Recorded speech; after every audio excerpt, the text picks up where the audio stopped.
enjoyed this milestone. Speaking of Ponyhoff, why don't we skip again? We're just going all kinds of orders today, with the topics. Why don't we talk about global games drama? So recently, Okay. we've been, so global games was announced, and we talked about it like last week, and they announced the different formats. One person will be selected based on points, and then the other, I think there's three representatives will be Nominated. Yeah, it will be nominated by Blizzard, and then I think eventually all of us will vote on it. So Yeah. the nominations clearly went out. There were definitely letters, emails that went out, and people were telling each other, it kind of like spreading the word, and people were finding out. And there was some drama around the German team, right? Yeah, German team. That It's was it German team? It's German team, right? it's the Ponyhoff's Germany. Yeah. I don't know like the other guys, but I know Ponyhoff's Yeah, Germany. yeah.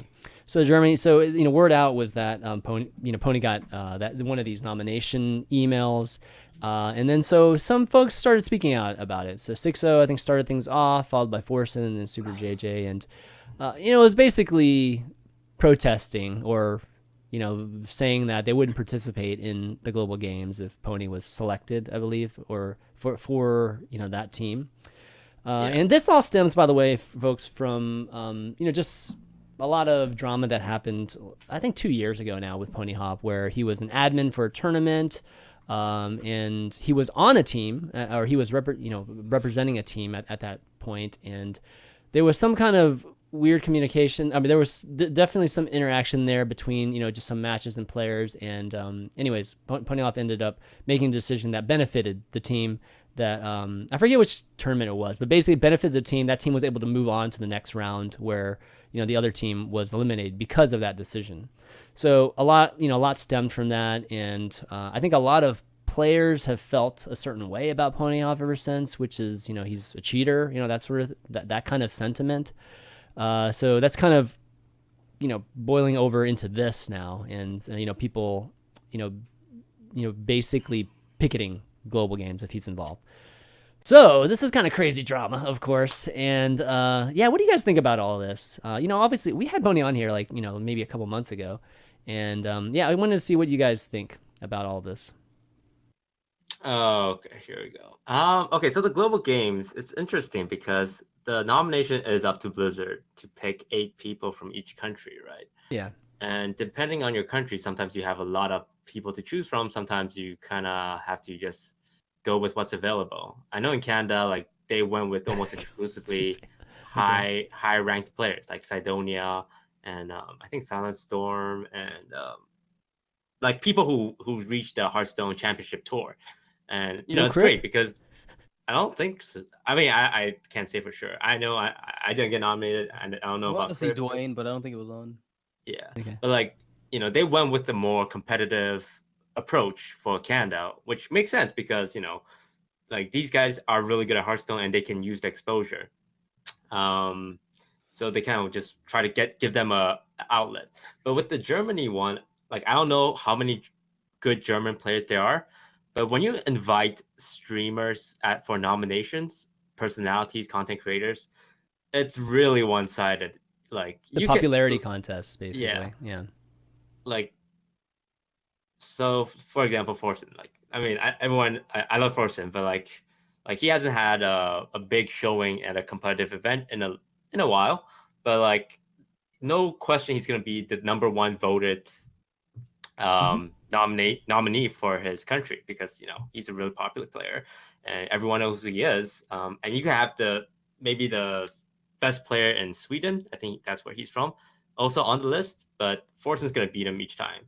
And so it's kind of that difference between being a streamer, like being a popular personality versus being a very good player. And both of them are nominated. It kind of creates a weird situation. And Ponyhoff is representing Germany, right? So I don't know if they had more people to invite from Germany or they just kind of went with a more streamer approach. Yeah. But well, they seem to have the good ones on. It makes you, yeah. So one of the questions we had last week was whether this was going to be, like a very hardcore competitive event. Really like who's the best country. The Hearthstone players if you're in these countries, or is it just going to be a little bit of both. Like have just some streamers involved too, just because you want to hype up the event too. Like not including Crip, not including like yourself or and some of these other folks, you're not going to get as many viewers as you could have gotten. If you. Yeah, that's the thing. But if you nominate a content creator, a streamer, he's gonna be on the team. Yeah, but maybe one slot. You don't even have to. Yeah, you don't even have to do the voting. Right. Yeah. True. But yeah, like what's interesting about this is Forsen said he'll turn down his nomination, but he's not German, right? No, he's like Swedish, I think. Swedish, yeah. Oskaka and Orange are in the running, I think, with him. Yeah. Like here's the thing, like people like Forsen, Live Coach, Super JJ, and Zixo are the 4 people that comes to mind that are rejecting Ponyhoff. It's like these guys didn't suddenly say, okay, I don't like Ponyhoff and we're just gonna make his life miserable by giving this ultimatum to Blizzard. It stems from a long history from the Gentleman's Cup where he was an admin. It stems from the history of the alleged view botting, and when someone view bots, it really hurts the other streamers as well because both in terms of viewership and in terms of credibility. So and also there was an incident with Ponyhoff and Life Coach where Life Coach spectated Ponyhoff because he had to take a break from his stream, and Ponyhoff responded by kicking him out and leaving essentially Life Coach's stream like completely contentless for 20 minutes, right? And obviously like Life Coach is a pretty nice guy. He's made a lot of money from poker. Like when he streams, he's not doing it for money. I think he generally enjoys Hearthstone. And everyone who saw this happen is like, whoa, like it's Life Coach, man. Why would you like accuse it? Because Ponyhoff said Big he was Daddy Coach, you don't do this, man. Like you don't kick Daddy Coach out. Like it doesn't happen. Exactly. Ponyhoff said Life Coach was stealing content. And when you phrase it like that, it's like it's kind of it's not gonna earn you any sympathy. Yeah, that's gonna be rough in the community. Yeah. So like, it's all these things that Ponyhoff has done that kind of make him very unlikable. The viewbot allegation, the admin misconduct. I don't think there's any like one thing that makes him like a terrible person. Well, so a lot of those things you're absolutely right, and that's why a lot of these players that we're talking about don't like him. It's another thing to say that you're going to boycott the event. And I think the boycotting of the event has to do more with the Gentleman's Cup thing, which they believe he cheated. He did something that was definitely shady there. Because all this other stuff, there's no reason to. I mean, if you don't like a dude, you don't boycott a huge Blizzard event just because you don't like the guy. This is a point that you're trying to send to Blizzard. Please vet your players. Like, just make sure you're not inviting anyone to this. Because we're looking for competitive players here. Like, I know you want the publicity and whatnot, but we'd like you to have, like, basically Sixo is offended that he's on the same level as Ponyhoff in that example, for instance. Likewise with JJ and Life Coach, which is like another matter entirely. Like, I don't really have an opinion in the matter. I don't really care either way personally, but they seem to really be angry at Blizzard or disappointed that the job wasn't done properly. Yeah, like imagine if Masan got nominated for Korea. Like, how would people feel? And people won't feel great because Masan is known as, again, allegedly. Please don't sue me, anyone.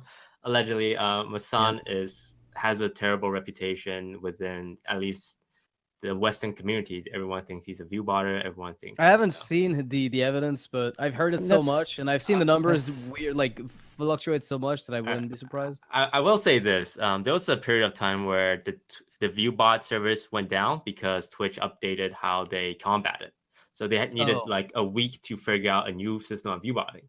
In that week, a lot of people suddenly start streaming. It's like, oh, I'm sick. Like people who never missed a day of streaming for the past year. They're suddenly sick. And Masan was one of these people. They're like, I'm feeling sick. This is like old stuff, so it's like it's not worth rehashing that kind of thing. No, but it's. I will say this though, Ponyhoff was not one of the people. Which I know doesn't prove anything, but Well, at this point, he wasn't sick. At this point, he wasn't sick. At this point, too, with Pony, and we got a lot of flack for having him on too, like this show. So I'll be honest with you, we got a lot of flack for that. But the thing is that Pony at this point, obviously a lot of people like his stream. I mean, a lot of people watch his stream when he's streaming at this point, and Another thing I want to add with Pony too is that he has his own explanation too, which is he made a video or his own video, and you can actually look at how the Twitter interaction was with all those guys too. Yeah, so it's definitely a very touchy subject, in the competitive, just the competitive Hearthstone circle, as well as just the general community with Ponyhof, because it's divided. There's people that definitely like Ponyhof, and there's people that just don't. Like will hold that 2004 against him like forever, and even just some of these view botting things. But I believe the view botting things, didn't he provide a lot of evidence that he wasn't, or I forget. Like it's all these view botting things just kind of meld all into one now. Nowadays. Like the other situation where people found him asking about view botting service. I remember that. I remember that. It's like it doesn't prove view botting, but it sure as hell does not help your case in terms of being innocent. Yeah, but just asking. I mean, guilty for asking a question. Seriously? Yeah, like really? I think maybe it's overboard, because there's no hard evidence, but at the same time, you can't really blame the internet. I mean, it is the internet for jumping on his back, asking about view botting, and then being kind of shady in general. Like, it's not just one thing. It's this little... I mean, I'll just put it that way. Like, that one example is not enough to make anything happen. Like, I was called a scumbag for one time saying something to my wife that the guy thought was offhanded and incorrect. And he said, your wife is stuck in a relationship with a man who hates her, blah, blah, blah. And he saw literally like 3 seconds of an interaction where I responded quickly, right, to her, which sounded like I was rude. And this is one of those things where the internet will get away with one little blip of like a snapshot of a life and assume they can extrapolate years of living off of it. And this is one of those things where he asks a question. This is not this is not damning. Like, who cares? It's not enough. And so people have to make their own opinion. Like, does the chat move quickly? Does the, like, how does it look when you go there? Does it feel like a 10 to 15,000 stream, right? And that's another thing entirely, like viewer numbers, the chatters, and how many people are engaged in the chat, because there's a difference between the chatter and the guy who's just lurking around. And these numbers you can try to mix and match, but sometimes people have different audiences. Some of them won't chat. It's like you can't figure it out at the end of the day. And if Twitch says he's clean, then he's clean. As far as they're concerned, right? And you can't really. It's hard to argue. Like, how can it's like who are we to argue at least that evidence, right? So anyways, when it comes to it, it's tough because this is a competitive event. Obviously, a lot of the competitive players are involved with it. He'll have to mingle with them if he's on the same team. But this is a clear example of the Hearthstone community being different, divided into different buckets. We have more of the casual audience that knows nothing about any of this competitive stuff, and then and they probably just watch streams. They watch Pony. They probably don't know nothing about any of this stuff, and then they have the competitive community that just will hold certain actions against him for a long time. So in the end, what do you think is going to happen? I mean, so apparently one of the rules about the Hearthstone Global Games is that the team captain allocates the games to the team. I saw it posted, I think, by Zixo, and he was like, if Ponyhof's on the German team, the captain needs to not give him any games at all. God, that would be such a dick move, man. I mean, the Hearthstone community is very small, and it's not like other esports where there's like teams and lots of personalities. Like the Hearthstone community is pretty set. Like I think almost everyone knows each other to a certain degree. So when you're kind of seen as the bad guy or like a shady guy, it's really hard for people to like defend you because no one's willing to do so. And it's not like Ponyhof did himself any favor with his interaction on Twitter, with his background. He's not exactly making himself well, he hasn't apologized. He hasn't. Yeah, I mean, he's been very like banning people from his chat. This is what I've heard. I mean, I don't know for sure because I wasn't there, but I've heard anytime that comes up, he just bans people from his chat, so he doesn't want to talk about it and things like that, and that doesn't help either. Yeah, like the life coaching, it's not a big deal. It's really not a big deal if life coach wants to inspect Ponyhof and Ponyhof doesn't want to inspect him. But it's like kind of the way he went about it. Like he just kicked him straight up and he said life coach is stealing content. It's like, that's not gonna help people. That's not gonna get people on your side. Yeah. And like this global games is essentially, all that interaction coming to a head. It's like finally you're forced to interact with these other personalities, and now their response is to boycott you. Like literally go to Blizzard, says you're not inviting Party Hop or we're not in the game. Like that's pretty extreme. Yeah. But it is, well, it's not like these guys randomly decided to hate on Pawnee Hoff for no reason. Not like, random, for sure not. It's years of interactions with him. It's in their eyes justified. Yeah. And we've seen the evidence. Not evidence might be a bit strong, but we've seen the things putting out by all the parties. It's all out there. If you want to look at it. Different people are going to come to different conclusions, but it's all pretty well documented actually. Yeah. And people are making the response posts on Reddit to the video, and you can look through all the proof, all and make your all decision the screenshots. Yeah. And, it's all there. Yeah, it's definitely all there. So I guess if you even care about this subject, just you take a look at everything, and then I guess make your decision based on that. But maybe this is an opportunity for them for Pony to hash some of this stuff out, with some of the people too. That could be maybe the positive aspect of this, because like you said, it forces them to actually have dialogue where maybe they wouldn't have had dialogue for a long time about this. Okay, well, that's the first bit of drama that we talked about today. So the next bit has a lot to do with HCT, and just last weekend, given that was the European prelims that happened. And man, that was a jam-packed weekend. I know, Noxious, you didn't catch a lot of it, but there was a lot happening. And it started off actually in the Tavern Hero tournament that Orange, a player from Alliance, and obviously on the show many times, Orange, good friend of ours, he was trying to qualify, for it, obviously trying to get some points through the Tavern Hero tournament. And that was obviously a crazy fiasco too for him. It lasted forever. I mean, they didn't play very many games, and it was like the whole day. And I mean, just from the standpoint of adminning, it was pretty crazy for him. And then he had an issue where he had disconnects, and disconnects popped up a few times this week. And it's kind of funny because we haven't really talked about disconnects in a while now, which is surprising given that we still don't have any kind of restart from replay or anything like that. But he had disconnect issues where the guy disconnect twice. Slight jab, just restart from replay. We don't have restart from replay. I mean, we don't. I mean, that was a smooth transition. I liked it. It was a jab. It was just like pointing out that, I mean, this isn't a new issue. This just has been around for a while, right? So it's just kind of surprising that it hasn't been an issue until now. So anyways, he had an issue where 2 disconnects, obviously costing, where he felt like he was in a advantageous position. I mean, you can actually see it, but with the player was Udushk, and so Orange got on Twitter, obviously was talking about it, and then Udushk kind of gave his side and was saying it wasn't like that, wasn't like he's disconnecting on purpose, and honestly a few of those positions weren't as advantageous as Orange was thinking. So I don't know, what do you think? Just I'm not sure what to say about all this, but just generally speaking from the standpoint of Tavern Hero adminning and organization, there's obviously stuff that needs to change in terms of that. Okay, so what do you guys think? The two main things so there was like 3 points of drama over the HCT. So the first 2 is the disconnect. So Orange experienced it, and I think the bigger one was Mitsuhide. Yep.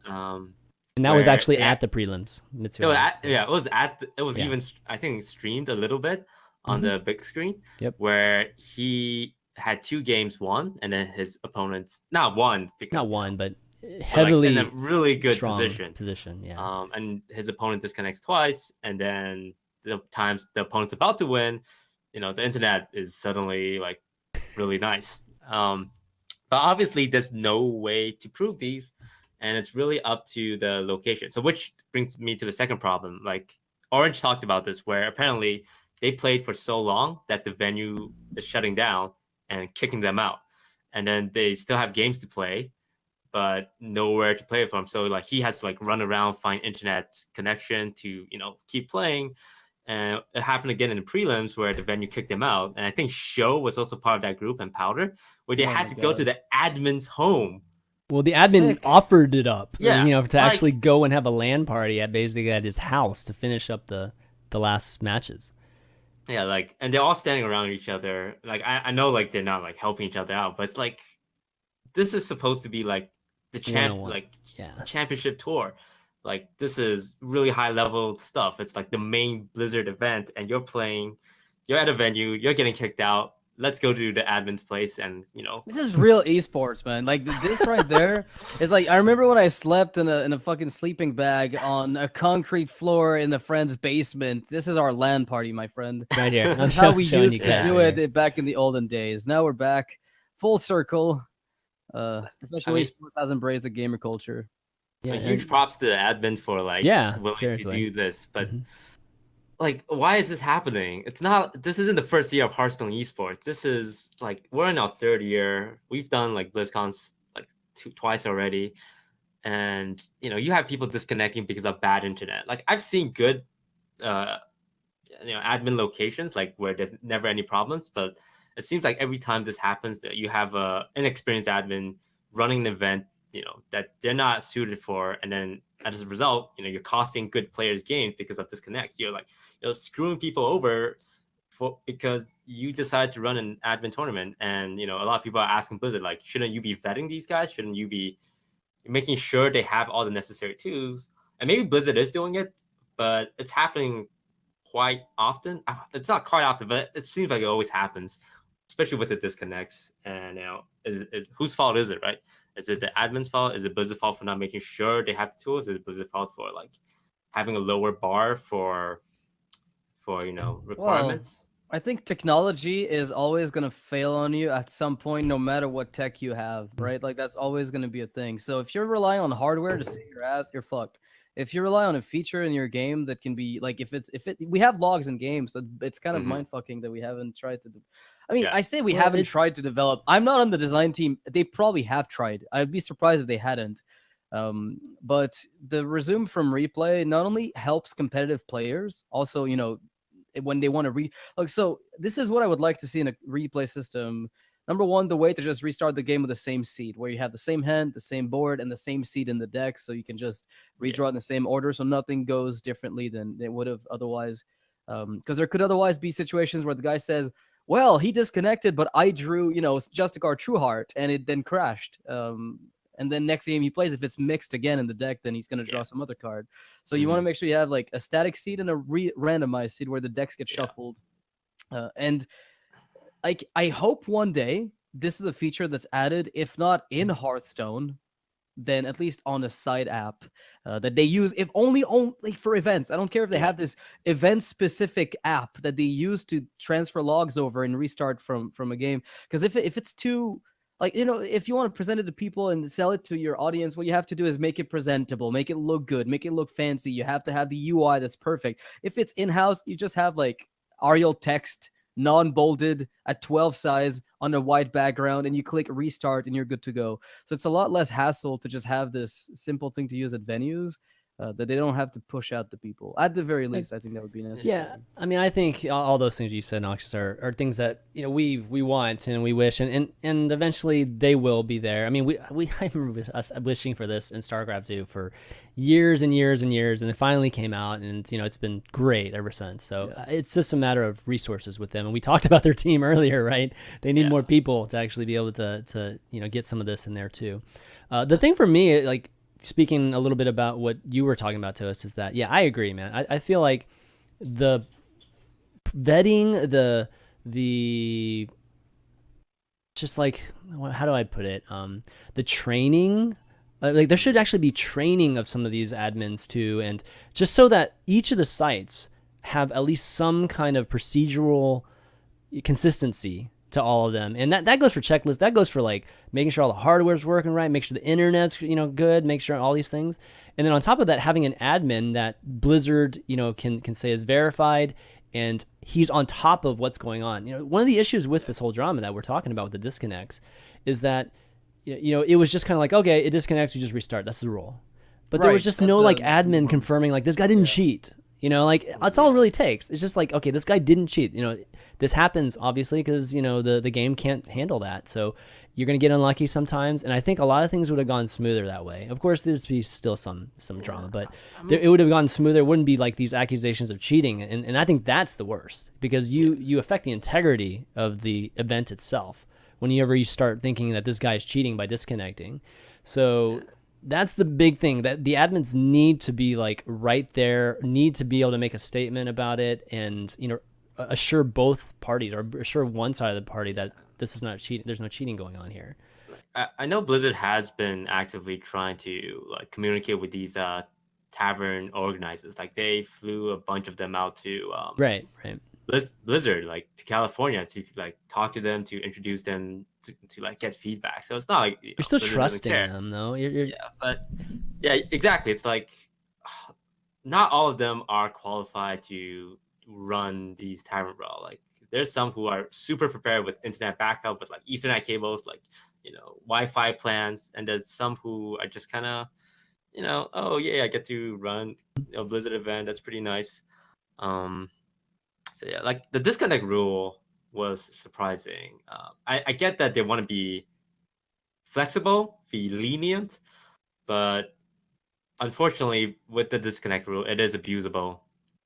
And yeah, that's for sure. That's the big question: are people abusing this, or are they That's what I mean. It's like the fact that you can't even say was why everybody's going to lean towards, or at least the person that lost is going to speculate that there is some shadiness going on, and then getting on Twitter, and then all of a sudden, you know, that's a huge discussion in the community, and that's not good. It's definitely not a good thing. So, anyways, so obviously, I think they'll work a lot of these things out. I don't know if they can work it out in a week, you know, for this week. Sure. That's going to be very, very last minute. Yeah. So I can't wait for someone to disconnect this weekend. Just see the shitstorm that happens. You're so sick, man. You're a sick person. Who's going to disconnect? Is it going to be Pavel? Oh, man. If we can just nail that one, that'd be sick. No, but let's talk about the actual event itself. And, you know, last week we had Saddle and Raven on, and obviously they were in their hotel rooms getting ready to, you know, cast the event. And, man, they hyped it up, man. They hyped it up, like saying that, you know, if they were able to pull off all the things that they could pull off, it would be just amazing. The things that, you know, we've never seen before. And I have to say, I was I was a little disappointed, you know, being hyped up so much.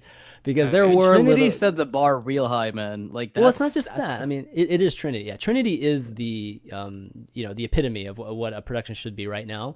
But you know, we got producers that are Emmy-winning producers that produce these, you know, sports events and, you know, giant sports events. And I'm like, okay. So, you know, I think they know what they're doing, because they hired, right? They hired this production team to come in, but obviously they're not completely, you know, versed in the Hearthstone sports, you know, esports, you know, versus, you know, regular esports. So there is a learning curve, but, you know, we did have a lot of little issues. We had, you know, even just like really simple ones that, you know, we're not even used to seeing anymore, like hands not being shown, you know, like for one of the players. The secrets were just the terrible. Secrets. Oh my God. That was that one. I felt sorry for the casters because they're like, oh my God, he's got lethal. He's like, wait. He's got ice block. He actually has ice block. This is like completely different. Yeah. It happened at least twice. Yeah. There was this moment where one player had lethal, but the opponent had ice block up. Yeah. And like the caster didn't know, and they were talking about, this guy's just BMing. He's now. BMing them, exactly. Oh my And then gosh. like towards like once the rope starts burning down, they're like, oh wait, there's an ice block up.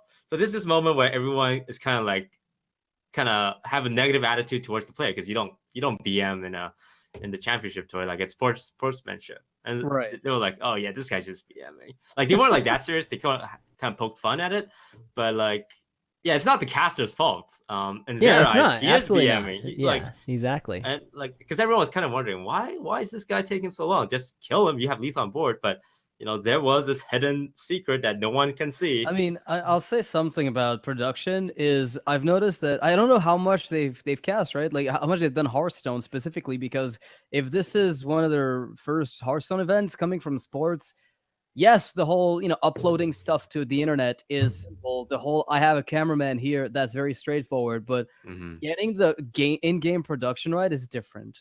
Because Oh, if it you is, but it's like they should have it's practiced training. this. Yeah, I you mean, should practice it a lot. yeah, and Like you should have some test streams on dummy internal, RNTP. Like it's just that should well, have they been have done. a ton of sites too, so it was a Right, they could very have done it crazy earlier. challenge to begin with. Yep. But that's your job. Your job is to make the people that are helping them run. I mean, or at least that are in charge of the event. I mean, they're overseeing it too. So it's not like they didn't know how to get these things done. They just obviously haven't tripped over a lot of things and been able to figure out how to solve them quickly. Like ESL and a lot of other production companies have been able to do over time. So they did do some cool things. I mean, there's like picture in picture that was kind of cool. Whenever they would go to like some interviews at times, and I mean, there were things that we hadn't seen, but it didn't like overcome some of the issues that they did have. Yeah, Even with I audio. appreciate The the audio audio was was better, too. the coloring was sometimes off. The audio, Yeah. like the fundamentals problem was kind of, I wouldn't say unforgivable, but like it's just fundamental audio and colors, right? Yeah. Like you can't really like try new things as in so they jump between games each time. So there's essentially that's never another thing.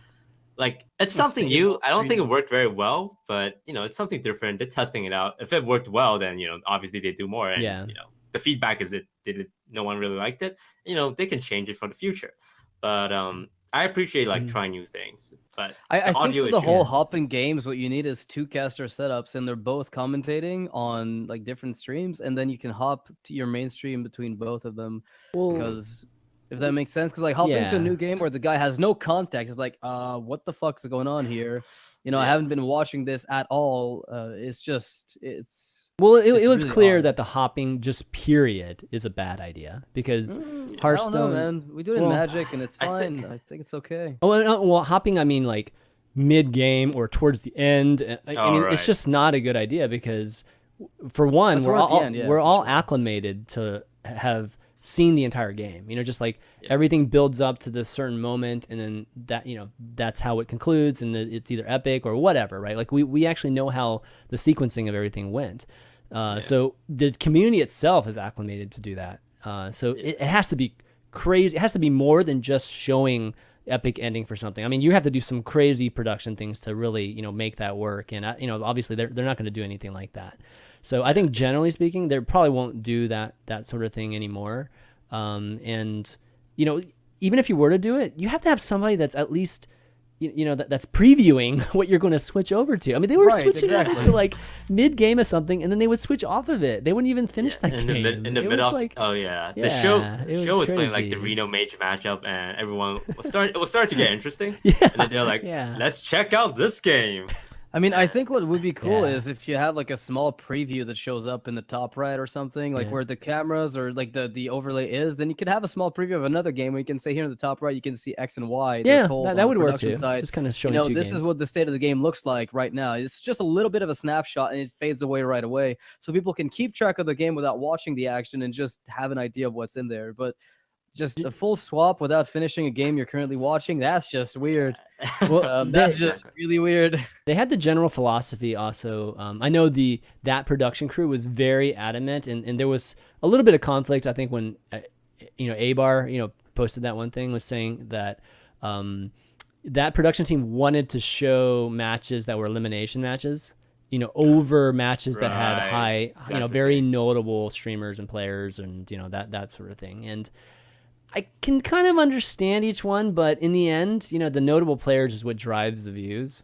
So I feel like you should have, taken consideration when it's elimination. If it's elimination and it's a notable streamer, of course you show that, Sure. But if it's a choice between elimination between two like very, very small names or names that people don't know versus, showing, Thais or somebody like that, then you should show Thais. It's just, that's clear, right? That was actually another complaint, was that they showed the same people way too many much. times. Like Thais, like a bunch of times. Thais and Dr. Hippie. Like Dr. Hippie was the #1 seed, but it feels like almost every other game, it wasn't that much, but I remember Thais a lot. I remember Dr. Hippie a lot, and I think RDU happened a lot too. I mean, which Which are the names that we know. So And it's the names that we know, but at the same time, like it's a tournament with 64 players, but it feels like it's the feeling. It's not like if you do a statistical analysis of the numbers of time, the viewer in the minutes, I'm sure it's not that bad, but it's just that a lot of people got the feeling that it was the same people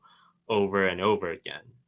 And I don't know how exactly they picked it. Maybe it was just coincidence that they were in interesting games or in interesting situations. But yeah, it definitely felt like the same people got a lot more airtime than the others.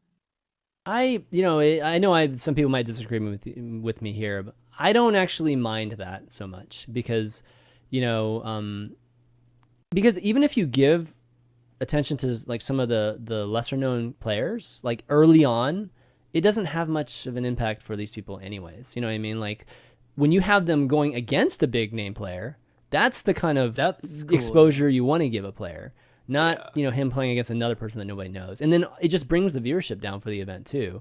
And I'm not talking about for sponsorships or anything. I'm just talking about just for generating momentum for the viewership of the event. So I'm all for showing somebody that's notable, at a given time. There are certain moments that, of course you shouldn't show like a third place, fourth place game when it's like, two people that are known versus like a first place, second place game. But, generally when you're talking about Swiss rounds and things like that, I think it's completely fine to do that. But anyways, we haven't even talked about the results. So the top four that ended up getting through, oh, by the way, they ended up playing a Swiss, this is like the first time that HCT is actually doing Swiss. So they did a 7-round Swiss that ended up leading into a single elimination. Is it top 8 or top 4? I forget. The top 8? Or it was just top 4 that came out of Swiss basically go to the Bahamas. No. Yeah, They definitely did playoffs. I don't know if it was 16 or 8. Was it 16 or 8? Yeah, I can't remember if it was 16 or 8. But yeah, they definitely had a playoff. Yeah, so they ended up, the 4 Europeans that end up going to the Bahamas is Pavel, Green Sheep, Shatan, and Narea. So congratulations to those guys that get to hang out in the sun and enjoy the beaches of the Bahamas. And then Pavel ended up winning 3-0 over Green Sheep. Which led to some drama too. We had Young Savage definitely making some Twitter comments during that time, and a lot of it stemmed from the fact that he missed lethal. Pavel missed lethal at one point with his, I believe it was his aggro warrior. He missed lethal, and then he banned Rogue from his opponents. I don't know the meta. I don't understand competitive, but apparently you're not supposed to ban Rogue. You're supposed to ban Shaman, and I think that Amnesia was talking about how, oh my god, he banned Rogue and he's not getting punished. He missed lethal, he's not getting punished, and he just won the whole thing. So he also said like this is the poster child of Hearthstone. Yeah, I mean, he went on a rant. play bad, win championship. So yeah, like that was this whole thing. And obviously it comes from the history back in BlizzCon 2016 when Pavel eliminated Amnesiac. Yeah, the babbling book. Yeah, the babbling book. He came back from he like reverse sweeped, right? Like to yeah. Win. He reverse swept, yeah. So like a lot of people are pointing to that as the reason why Amnesia is so upset. It's like there's history there. And in his rants, Amnesia also called Thijs a watered down personality. Which, of course, added a whole new layer to it because it's like, I mean, like chill, bro. I wasn't even in this process. Like, exactly. Why are you bringing me into this? In the middle of this Why are you bringing me into this? Tyson's just calm. He's chilling on the bench, and Amnesia's like, "You too. You fucking suck, dude." And he's like, "Whoa, chill." Yeah, like, bro. Okay, he called him a watered down personality because apparently Thijs congratulated his opponent when he lost in the tournament. Like, I mean, if you've seen Thijs is he's a pretty nice guy. He's not like salty. He's a bit awkward, but that's kind of what makes him endearing. And I mean, I've met Thijs as well. He was very nice too. So a lot of people were like, why are you picking on Thijs? Like, why are you calling him a watered down personality for congratulating his opponent? Like I get Amnesiac, he's trying to be like outspoken, like trying to be the real deal. The new Reyna, man. Like I think going after Thijs was not a way to do that because you don't really sound like you're trying to be authentic, trying to be honest. You're kind of just being a bit rude. But maybe he has some interaction with Thijs that makes him think he's a watered down personality. The test is very I think tame, I he- guess, I is don't- what it feels like. That somebody might think he's watered down because he's generally pretty tame, but that's just the way he is in general. When you interact with him, even in genuine context, it's not Yeah, just a camera thing or a sportsmanship thing. It's just a personality type, and it fits. yeah, like there's a lot of people who behave differently on stream versus Yeah. real life. Like like on stream, I'm a bit more silly, but in real life, I'm a bit more like soft spoken and stuff. And He's awkward off stream. yeah, like I don't know if this No. is one of those cases, but there are some personality that puts on the front for the stream, and like some people say it's like, oh my god, you're just lying, or you're just like playing it up, or you're not being genuine with your audience. And maybe that's what Amnesiac is trying to say. It's like, oh, I'm authentic. I don't Yeah. hold back. I hold get back, it. I get it. I mean, Yeah. this is after some of the rants he had the previous week about the meta. Just very, very strong rants that he had on his stream about the meta. So I think the frustration levels are just at like an all-time high for Amnesiac right now. And I can't given fault him for it, man. He plays Yeah. so much of this game. Like he does, there's a reason a lot of people in the competitive scene, I wouldn't say haven't logged on, but they just haven't played much recently. They haven't been interested, unless you're on the HCT circuit. You just play less. It's Yeah. usually what it boils down to right now, and I think that's okay. There's a decline in interest right now because the meta game has been kind of the same. It's been very samey for about 3 meta games, frankly. So people are getting a little bit tired. We're like at the end of the rope for the patience of people. And when you're a competitive player like Amnesiac and you're just trying to grind the edges because they're so slim, because everything's so coin flippy, it's just like this fucking sucks. And going back to the rage about the whole, oh, Pal's getting lucky, fuck him, just in general, it's like, I can't believe he's winning. A card game, we know it has variance, and Amnesiac knows that, and pretty much everybody knows that.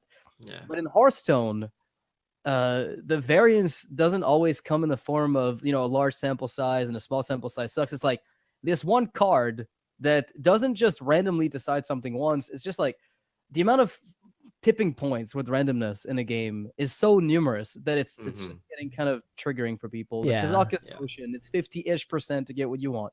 The Shaman Hero Power, 25 to 50% to get what you want. It's like at some point people get frustrated with all the coin flips, and if you're on the bad end of that, you can get really annoyed. Yeah, especially when you've made so many good plays up to a moment where you have one of those discover cards that end up, just wiping everything that you've done up to that point. I think that's the kind of plays that get frustrating. Also for Amnesiac, I think he got screwed out of the global games some too. I think that's been leading up to some frustration. That's true. Yeah, he got beat by Hot Meowth by like a couple points to represent America, and it was a little bit to do with free. Him really hard. I'm sure he'll still get nominated, and I'm sure he'll still get voted in, but it does make Hot Meowth the captain, and maybe like in his eyes, like from looking at Amnesiac's interaction online, he does think very high of himself, and he should. He's one of the best players out there, and it feels like he has this attitude that if you misplay in Hearthstone, you should be punished, and like what Pavel did. Missing lethal is one of the worst mistakes you can make in Hearthstone, because it's the difference between winning a game and not winning a game. It's the second worst after killing yourself. That's just how good Pirate Warrior is. After fireballing your own face, the next one lethal. Like that's Pirate Warrior is so good. You don't have to win. You can wait 2 turns to actually win. Yeah. And you can still win. It's just elaborate BM, right? Good plays are debatable. Like you can make this line of play, you can make that line of play. But miss lethal, there's no question. You kill your opponent. Between winning the game and not winning the game, you should pick winning the game. Yeah. And like when someone like Amnesiac, who's really into like the numbers, and he sees that happen, and then that guy ends up winning the whole tournament, like I'm sure in his eyes it's like no justice in this world. But at the same time, it's not like we don't know. You're not playing Hearthstone because it's a 100% skill game, right? Like I don't think anyone has that expectation. Like they don't have that expectation, but they do have that. Like, it happens, right? It's hard. I mean, you want to, but you want to feel like, the best player wins type of feel. Like especially at this level, right? You want that to be the case. Otherwise, the world champion is a little bit, that distinction doesn't even matter, right? So I'm gonna make a bad parallel, but I'll make it anyway because the games aren't comparable. But I mentioned this earlier. But if Magnus Carlsen is able to miss a three move checkmate, in the most embarrassing fashion, I think you can give a Hearthstone player some leeway. Yeah. Because I think there's a point where you tunnel vision yourself as a competitive player, and it has nothing to do with skill. It's got everything to do with your mental state at that moment. It's not, oh, I don't know how to do math or kill someone. It's just at that moment I was focusing on something else entirely, and I wasn't where I should have been. Right. In the game, and that's it. It's just a case of tunnel vision, and I don't think that has anything to do with talent or forethought necessarily. Yeah, like I mean, it helps to show that people still make mistakes at the high level. Like Hearthstone hasn't reached a point where it's like, okay, I play this, you play that, I play that, you play that. Like, I mean, it would be boring if it was like that. To be like people frankly. are still making mistakes. People make misplays, and I think that's a good thing. That we're able to point to and say he did this wrong. He's one of the best players in the world and he messed up. Yeah. And I think it happens a lot more than we know because Miss Lethal is obvious. It's obvious a mistake, but there's so much other tiny mistakes you can make where maybe you're not holding on to a card at the right time, or maybe you committed too much. But you can't say that's an obvious misplay because there's justification for both sides. Yeah, and, exactly. Pavel just happened to make an obvious misplay, like 100% misplay, and everyone's just pointing that out. It's like he messed up. He doesn't deserve to be the winner. But Yeah, that's a good point though, Toast. Like Hearthstone usually isn't described as a game where it's about the person that makes the least amount of mistakes. Like we never talk about Hearthstone in that way, where there are many games in sports that is completely the case, where it's just like it's the team that makes the least amount of mistakes. That's the person, that's the team that wins, or that's the person. Like tennis, tennis is the same, or golf is the same. Like the person that makes the least amount of mistakes most of the time will win. Hearthstone, it's always like, oh no, you should have made just the right play, like every single time. It's like, no, just don't. You're right. Fuck it it's up not and, like and, that. Like make the least bad play you can think of. Right. Think of it as like every play and the truth is, most of the plays you have in front of you at a given time in a game are garbage. And I'm talking like hero power pass, like that's within the range of things you could do, but when the fuck do you do that? Never. So like if you start with the bad and you like, that's what usually when you look at a turn, that's what you start with is what am I not doing? Your brain automatically filters out like 99% of the plays, and you focus on that 3 or 4 plays that are offered to you, and then you have to figure those out. But yeah, usually you do make the least bad, but I guess when you frame it in the way it's like the best play, then people get kind of triggered when you don't make the quote-unquote best possible play. Yeah. Okay, well, I think that's going to be it for HCT, at least for EU. We got NA coming up, and Amnesiac even tweeted like today, it's like it's time for him to back up his words here and kind of have a good showing himself. Yeah, he has to, man. Yeah, I mean, I think that's the most anticipated thing going into this week. He definitely has a lot of payoff. Like if he wins this, like his public persona will like skyrocket. But at the same time, if he gets eliminated in round 1, this is gonna be a huge blow to his persona, like marketability. Even though like his skill level is probably the same, and Hearthstone there's a high amount of variance. Like he could just get very unlucky. He can play perfectly in the first round and still get eliminated just due to bad luck.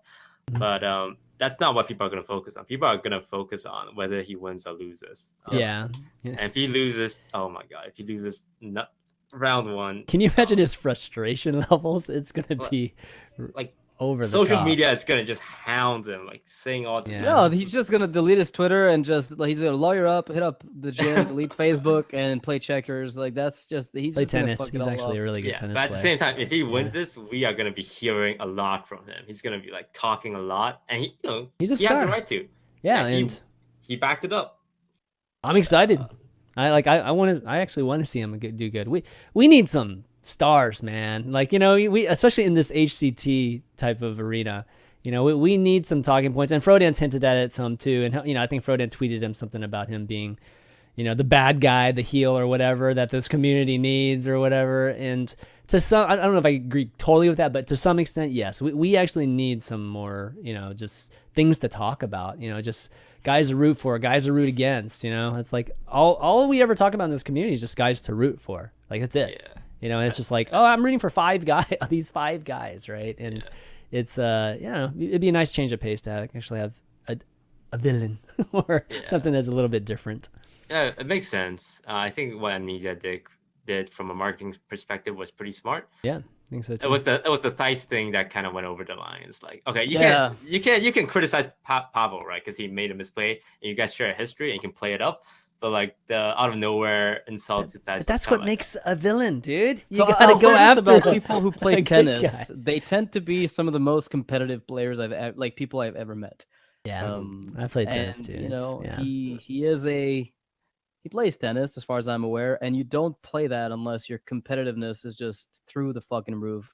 And at the extreme end of that, there's angers that pop up, especially at the age that he's at. Like, it sucks to bring it up because people are like, age doesn't matter on maturity. It's like, yes, you think that until you grow older. And it's fucking annoying Well, because he'll look back on this and probably never regret the words forever, because he's gonna be like, I thought that at the time and that was legit. And I think I'm happy to see that somebody's willing to just put their sentiments out there when it comes to what they think about people in the scene, and generally speaking, not trying to hide behind a wall of smiles.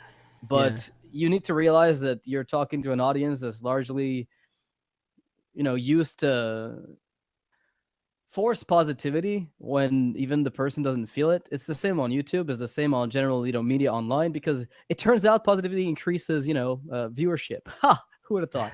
So when it comes to expressing your own thoughts, unless you're catering to the cynic audience, you shouldn't. Well, you know what drives even more viewership is when you have a positivity negativity clash that happens on stream, which is, but it rarely goes to, like, usually you'll have it rarely goes in favor of the guy who's being negative, like, because if he slips up ever, he is fucked, right? That's the problem. Like, that's why people tend to go to err on the side of caution. Mm-hmm. So it's a lot of pressure. Props to him, dude. Props to him. Yeah, when we're talking about villains, like being a good bad guy in the scene is really hard. Like one I think about is Ekop, and at the start he kind of like likes to brand himself as like he did on bad purpose. Boy. He did it on purpose too. Yeah. The problem is like the way he went about it is just like no one really thinks you're a bad boy. People just don't like you, and that's about it. Like what happened with Trump. I like Amnesiac. I don't care, dude. Fuck it. Well, I think I don't agree with him, but I agree with the way, maybe like the honesty. I think it would do a lot of. It would be cool, like maybe not to the extreme that he went through. Like we devolve into throwing feces at each other if we went to, if we push that to the extreme. But I think it's okay to have some dirty laundry being, aired sometimes. Yeah, because like what happened with Trump and Ekop, like on Valley Town, I remember, right? Oh like, my god! That wasn't, boy. That was one of the worst planned things. Like trying to be like, yo, what's up? It's more like, hey, you like money, stop liking money. It's like, what? It's like it doesn't make a good villain. It's just you're not being like. I think everybody hates the system, Ekop. Yeah. I'm sorry. It came. I mean, that just ended up being executed in a really bad way. Yeah. I mean, I think the closest thing we ever had to like a disliked villain, like a good villain, is Reynad, but that's not really close. But like people love to hate on Reynad, right? But Reynad's not really like that outspoken. Like he likes to stir things up every now and then. Well, but, yeah. The thing that makes a villain, I mean, I hate to keep calling him villain, but make the heel basically is that you have to actually be legitimate. Like, and the thing is Amnesiac is one of our best players, like legitimately one of our top 4. I mean, you can even say even higher, but definitely based on even just the previous result, like last year's results, he's definitely top 4 player that we have in Hearthstone, and everybody would say that. Even any of the players will agree with that. So when you have somebody like that, that's actually, going after folks, then it's a completely different thing, because you can't, you can't really attack that. Oh, you just do whatever. Like if you want to attack a player, then why don't you go and do it? Well, he does do it. You know what I mean? So there's a lot of pressure on him again, like this weekend. But man, if he pulls it off, it'll be fun or pretty awesome to watch and talk about. That's for sure. I can imagine if once he wins, like, people on the social media is like, where's those shit talkers at now, huh? He backed it up. Being awfully silent about, he's too immature. So yeah, he'll definitely get a lot more supporters. and solidify his position if he can win. Yeah. He has a good chance, but my God, if he loses in the first round. Oh God, I know. Well, he can't lose in the first. It's Swiss, right? So he has to get out of the Swiss. Imagine if he first. doesn't make the playoffs. Then I think he will, but imagine if he has a 3-4 record and doesn't make it, then the memes will start rolling in. Yeah, they probably will. That's for sure. And well, why don't we move on to maybe a couple emails and then we'll wrap things up. So I know, folks, you guys have been emailing a ton of Mechatorps cards and questions and stuff, and trying to get through them all at this point. But again, we're gonna get the Mechatorps next week. But for a couple emails that we've gotten, one from Doom1491, and basically says, as you said before, people are annoyed with clusters. We were talking about this last week. So I thought of a way to nerf Small Time Buccaneer, and this might be a little bit dated, but what do you guys think of this? At least 1 mana, 1/2. Whenever you play a pirate, gain 1 attack. That's like Murloc Tidecaller, except for pirates, which I think makes it blatantly worse than the Murloc tribe, basically, because you're turning it into it doesn't have a 2 mana 2/1 that spawns a 1/1 pirate, right? Right. So it's probably just always worse. But then you always get patches, so maybe. Yeah, maybe. And says which he also asked which other card would you like to see nerfed into a specific deck type.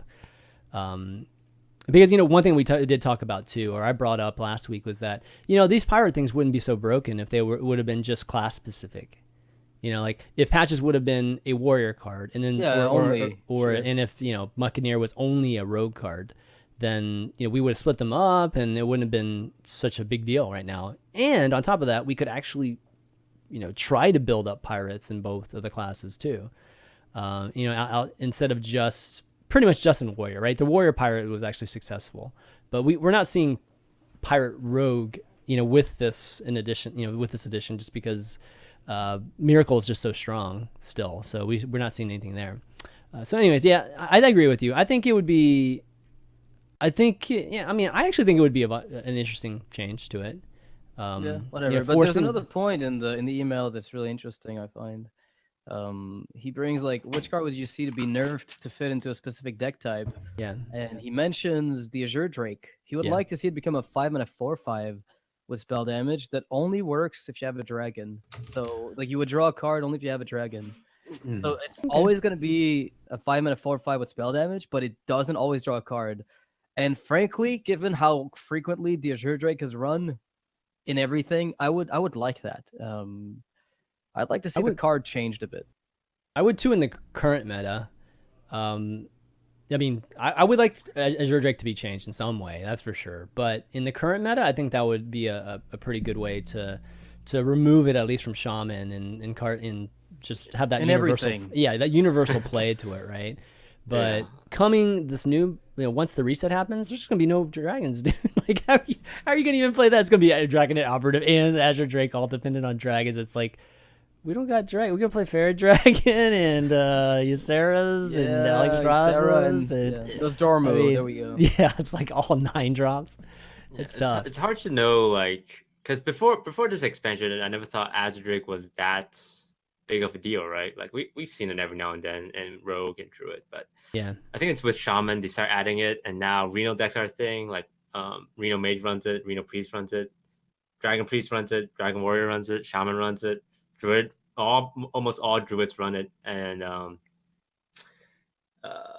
it's reached that point where I think Azure Drake is the #1 most played card. I think I saw the universal stats. card. I think it is the universal it's card. really up there because almost every class that's not a Pirate Warrior is running it, and I don't know if it's just this meta that it's really blown up. But I wonder if they don't change anything, it's just gonna resurface every now and then. I think they said it was the most played rare. Well, across the board, that's pretty crazy. The most played rare. Yeah, it's card draw. There's just not. This is a universal card draw, right? And this has always been probably the best neutral card drawing card in the game. Loot Hoarder obviously would pop up sometimes, and but. I think that's the biggest value to this card. The spell damage is obviously a great too, and it's a throw in, especially with Spirit Claws recently and Maelstrom Portal. But in the end, it's always about the card draw that this card gives, and that's why the value is just so there, and people love this card. If they change that, let's just say they change the card draw to some other type of value text, I think this card would be played a lot less, just purely on that. Yeah, for sure. It's like Ogre Magi, not played without card draw. Sorry. Well, I mean, if you had to add something else, you can't just like. Yeah, that's the point. It's like nobody really wants it for that mana. Yeah. But a 4/5 would be nice with that ability. Anyway. Yeah. Anyways, yeah, it's pretty good. That's a good suggestion, though. Definitely a good one. Ahmed N, our regular. This guy's our regular question asker, which is always great. He asks, as pirates will become less in charge, is it time to look for girl's best friend Jade's, or am I wrong? Do you think Blizzard can offer a refund for patches as 100% of small Buccaneer decks ran it and it's highly crafted legendary? So I have some monetization mobile game tips for you boys. This is where you don't refund. This is where you purposely created this, knowing full well you had to nerf it, and thought, we're going to make bank on that 1,600 duck boy, because everybody and their mom was crafting patches and has been, because it's cheaper than Reno decks. So people made that instead. And now people, which is a lot of us, found themselves without anything to do with this little patches guy. I got my golden one, dude. So I'd say somebody's read monetization models for mobile games by, what's his name? Scrooge McCrooge? I don't know the guy's name. Scrooge that guy. Yeah. Yeah, it's like, on one hand, it's kind of extreme. There's definitely a very close connection, but sure. Like whenever a deck gets nerfed, let's say you have tons of dust but no collection, and you craft, South Sea Captain, you craft Cold Elite, you craft Arcanine Reaper, you craft, Small Time Buck and patches. Small Time Buck is a huge part of it. It's like where do you draw the line? Like when they nerfed Leper Gnome, they didn't refund Mech Junior Thermoplug, and Mech Junior Thermoplug has a very direct relationship with Leper Gnome. Like it spawns it. And Leper Gnome got nerfed. Like no one's playing Mech Junior, but if Blizzard didn't refund Mech Junior, where no one was playing it, and it's not really gonna affect that much people, I really doubt they're gonna do it for patches. And I don't think it's a money perspective.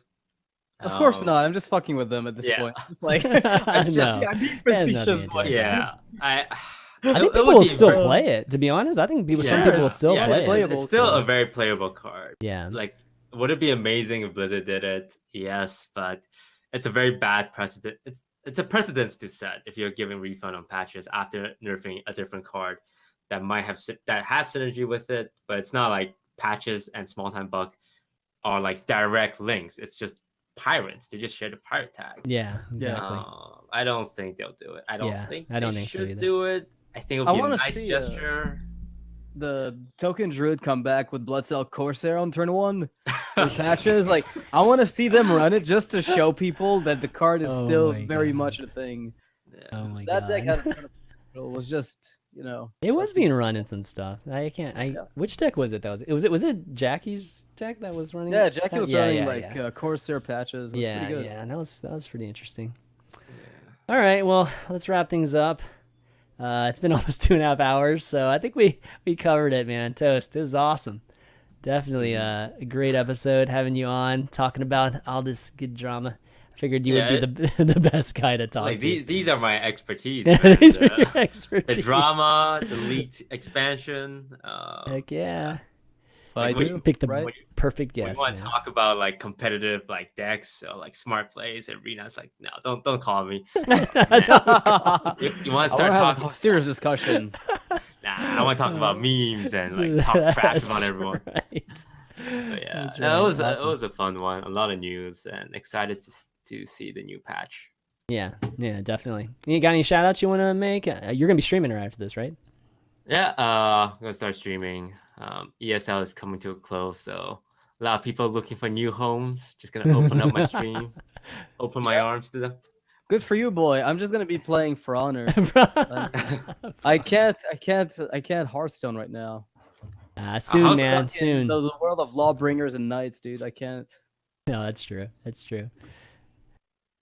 All right, so yeah, definitely tune into Toast's stream right after this, and follow him on Twitter right there at DisguisedToast. He's always loads of laughs on Twitter, especially. Noxious, got any shout outs you want to make? Shout out to Complexity as usual. The guys are doing amazing again this time of the year. Hopefully things keep going and looking up. And yeah, if you want to find me on YouTube, although at this point, since I don't upload much Hearthstone content, never mind that. But it's Noxious Jelly Chef on Twitch, Noxious_HS. I'll be playing For Honor right now. In case you don't feel like watching DisguisedToast Ginny Priest, I don't know why you wouldn't, but if you didn't, why not? Ginny Priest. Yeah, cool. Dream.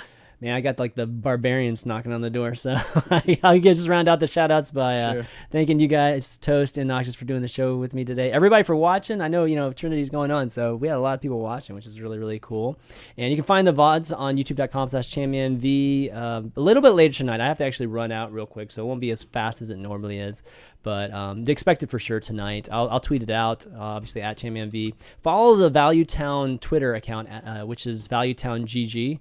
I've been trying to get that going a little bit more so I can just announce just ValueTown stuff instead of like my personal account, just always like talking about the shows and things like that. And then, of course, iTunes, all of the folks that listen to the audios. We actually are on SoundCloud and lots of other places too. You can find that a little bit later tonight also. And you can see the post for ValueTown with the show notes and everything on chanmanv.tv, which is the website. So check that out. I make a post every time we do shows with topics and everything. But that's going to be it, guys, for ValueTown this week. So, for DisguisedToast, Noxious, and myself, ChanManV, we'll see you next time. Peace. Later.